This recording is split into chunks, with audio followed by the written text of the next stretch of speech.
और कल एक प्रेस वार्ता में गृह मंत्री माननीय अमित शाह जी ने बड़े स्पष्टता के साथ बंगाल में जिस प्रकार से भ्रष्टाचार, अन्याय और विशेष करके जो घुसपैठियों को लेकर राजनीति हो रही है, उस विषय में आदरणीय अमित शाह जी ने अपने वक्तव्य को रखा है कि किस प्रकार ममता सरकार जमीन नहीं दे रही है वहां फेंसिंग के लिए, किस प्रकार घुसपैठियों के नाम कटने से, इलेक्टोरल रोल से ममता बनर्जी और उनके नेता बंगाल में परेशान हैं।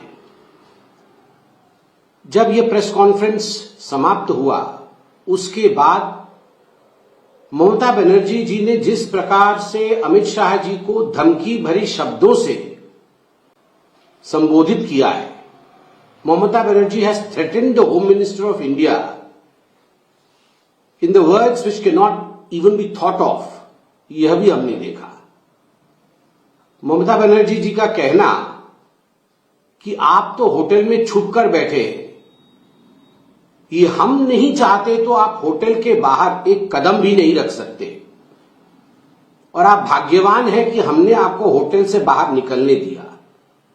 मैं दोहराता हूं, ममता बनर्जी जी ने गृह मंत्री अमित शाह जी के लिए कहा कि आप होटल के अंदर छुप कर बैठे और आप भाग्यवान हैं जो हम आपको होटल के बाहर निकलने दे रहे हैं, वरना अगर हम चाहते तो आपको होटल से बाहर निकलने नहीं देते।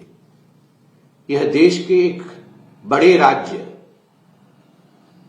पश्चिम बंगाल की मुख्यमंत्री ममता बनर्जी के शब्द हैं अपने ही देश के गृह मंत्री अमित शाह जी के लिए, और ये कोई पहली बार हो रहा है ऐसा नहीं है।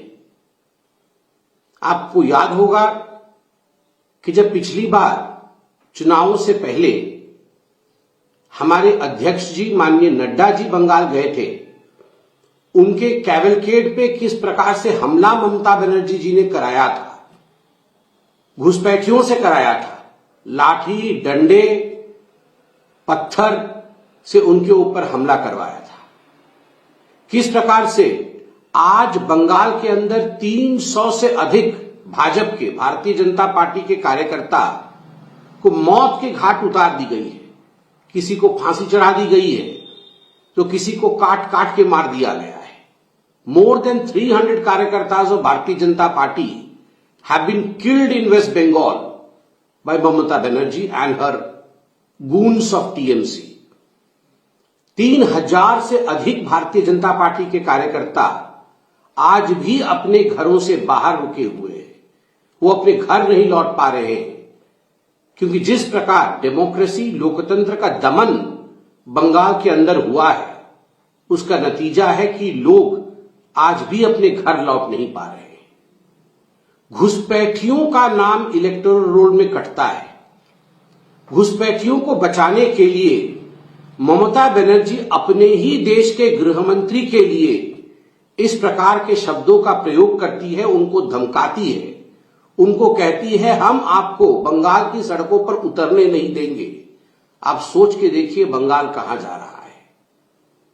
बंगाल वह राज्य है जिसके लिए पहले कहा जाता था कि what Bengal thinks today India thinks tomorrow, अर्थात एक प्रगतिशील राज्य, एक ऐसा राज्य जहां की सोचने की क्षमता, जहां की समझने की क्षमता, जहां की विद्वता, जहां की बुद्धिमता अपने आप में अद्वितीय थी पूरे हिंदुस्तान में। आज उस बंगाल में thanks to Mamata Banerjee and her goons, Mamata Banerjee और उनकी घुसपैठी आधारित तुष्टीकरण की राजनीति ने आज कहां बंगाल को लाके खड़ा किया है। चाहे वो आर्थिक दृष्टिकोण से हो, चाहे इंडस्ट्रीज के दृष्टिकोण से हो, ममता बनर्जी के तुष्टीकरण की राजनीति ने ध्वस्त कर दिया है बंगाल को। और ममता जी, आप ये जो धमकी गृह मंत्री को दे रहे हैं, ये धमकी केवल गृह मंत्री जी के लिए नहीं है, ये धमकी प्रत्येक भारतीय के लिए है। अगर आपको लगता है कि बंगाल में भारतवर्ष के गृह मंत्री को भी आप ललकार सकती है, भारतवर्ष के गृह मंत्री को भी आप रोक सकती है, उन्हें भी सड़क पर निकलने नहीं दे सकती है, तो आप सोचिए आप भारत को धमका रही हैं। बांग्लादेश से जो लोग घुस रहे हैं, रोहिंग्यानों के लिए आप आधार कार्ड बना रही हैं, बांग्लादेशियों के लिए आप पलक पावड़े बिछा करके स्वागत कर रही हैं। मैं तो मीडिया में देख रहा था टनल बनाए गए हैं, किस प्रकार से उनको लाया जाए उसके टनल बनाए गए। आप बीएसएफ से भिड़ रही हैं, आप जमीन नहीं दे रही है वहां पर फेंसिंग होने के लिए, और देश के गृह मंत्री को धमका रही हैं। ये हिटलर शाही और तानाशाही नहीं तो क्या है। मगर ममता जी आप याद रखिए, बंगाल अब नहीं सहेगा। बंगाल ने भी निर्णय लिया है कि 15 अप्रैल 2026 के बाद 2/3 बहुमत के साथ भाजपा की सरकार बंगाल में बनेगी। भाजपा की सरकार बनने के बाद चुन चुन करके, जैसे गृह मंत्री जी ने कहा, एक एक घुसपैठिए को बाहर निकाला जाएगा। बंगाल बंगालियों का है, हमारे भाइयों और बहनों का है, भारतीयों का है, घुसपैठियों का नहीं है। यह हमारे गृह मंत्री जी, माननीय प्रधानमंत्री जी के मार्गदर्शन में अवश्य करके दिखाएंगे, और ये धमकी देने का काम आप बंद करिए।